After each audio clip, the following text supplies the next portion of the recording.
Help me reach 6,000 subscribers. Support the video with a like and leave your thoughts in the comments. I read everyone. Thank you.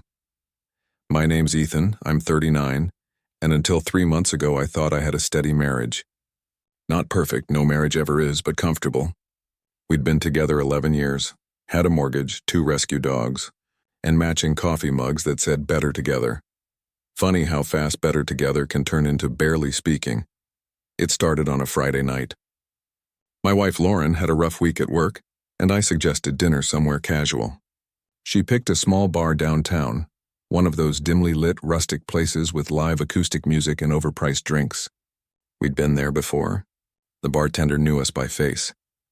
We sat at the bar because the booths were full. Lauren looked beautiful that night, wearing a navy dress I hadn't seen her in for a while. I remember thinking maybe this could be one of those rare nights where things felt easy again. But halfway through her second drink, something shifted. The bartender, a tall guy with a sleeve of tattoos, started making small talk. She laughed harder than usual, leaning forward, brushing her hair back like she used to when we first met. At first, I didn't mind. I'm not the jealous type. But then I saw her write something on a napkin. She slid it across the counter with a little smirk.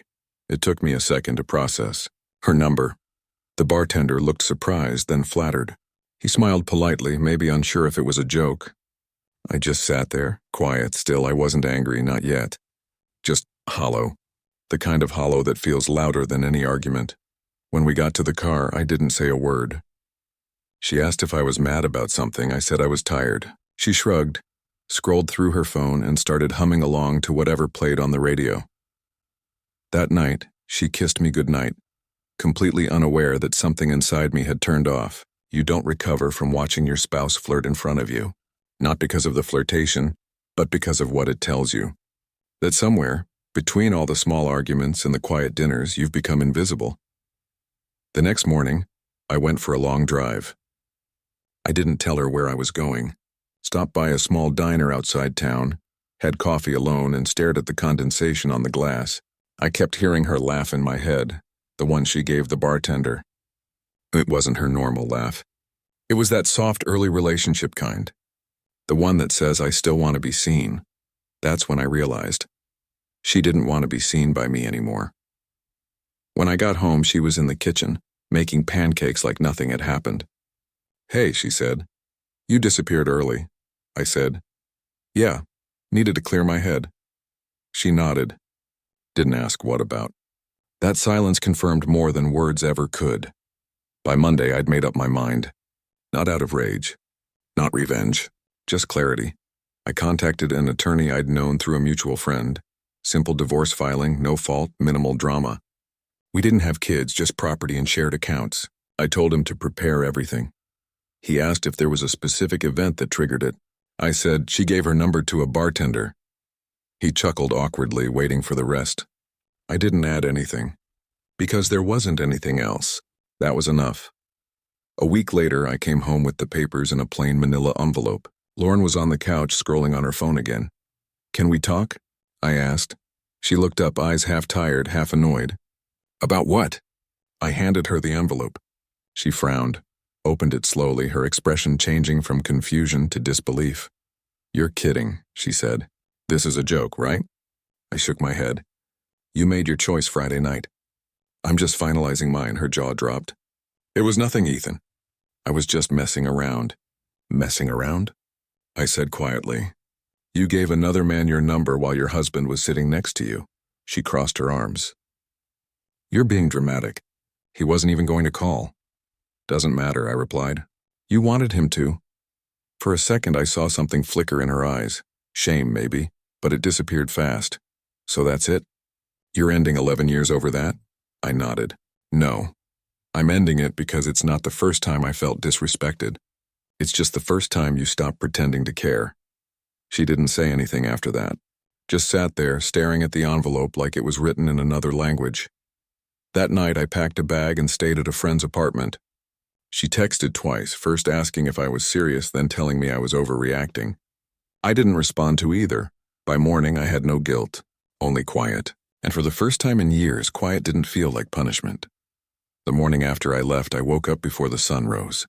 I made coffee, stood by the window, and watched the city wake up without me.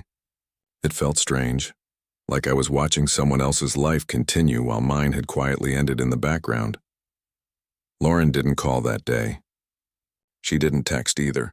For years, I'd have given anything for peace and silence in our house. Now that I had it, I realized how different peace and emptiness really are. 2 days later, she finally showed up at my friend's place. She didn't knock, just walked in after he let her up. I was sitting at the table, paperwork spread out, reviewing what the lawyer had sent. "Ethan, can we please talk?" she said, standing there with a tired, guilty look. Her voice cracked just enough to sound sincere. I gestured to the chair across from me.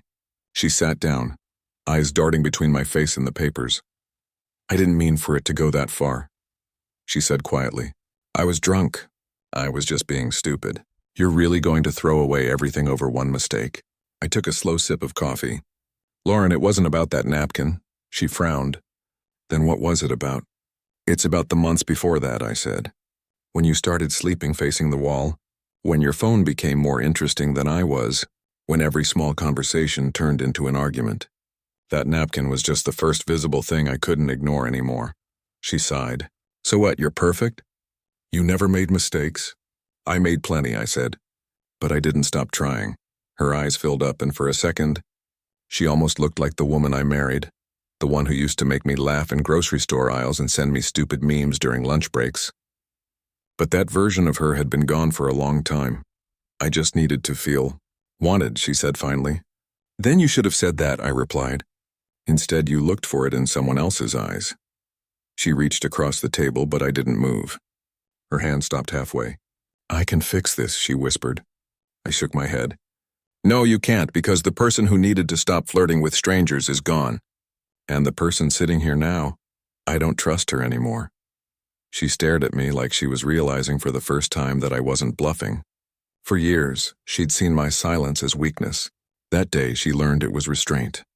After she left, I signed the documents and sent them back to my lawyer. No dramatic music, no tears. Just paperwork. The kind that ends entire lifetimes in a few strokes of ink. The next few weeks were a blur of small adjustments. Canceling joint cards, redirecting mail, learning how to cook for one again. There's a strange kind of grief in routine. Not the explosive kind that breaks you down, but the quiet kind that rewires your habits. I'd wake up, still expecting her side of the bed to be warm.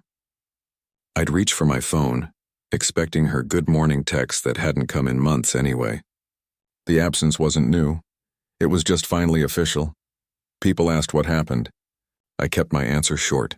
She gave her number to a bartender. Most people laughed, thinking I was exaggerating. I never explained further. Some things don't need explanation. About a month later, I ran into one of our old friends at the gym. He told me he'd seen Lauren downtown, same bar, same bartender still working there. I just nodded. The news didn't sting. It didn't even surprise me. It just confirmed that I'd made the right decision before I got numb enough to stay. One night, sitting on my balcony, I started writing in a notebook, something I hadn't done since college. I wrote down one sentence. "The hardest part isn't losing them. It's realizing you already did long before they left." That sentence turned into a page. That page turned into a small ritual, writing instead of arguing with ghosts. Sometimes closure doesn't come from conversation or forgiveness. Sometimes it comes from accepting that people change and so must you. I'm not angry anymore. I don't hate her. If anything, I'm grateful, because that moment at the bar finally showed me the truth. She wasn't my partner anymore. She was someone passing through my story, reminding me that love without respect is just habit. Now, when I go out to dinner, I still sit at the bar sometimes. I look at couples laughing, sharing appetizers, holding hands under dim lights. I don't feel jealous or bitter. I just hope they never reach the silence I did. And if they do, I hope they have the courage to walk away before they start handing out napkins.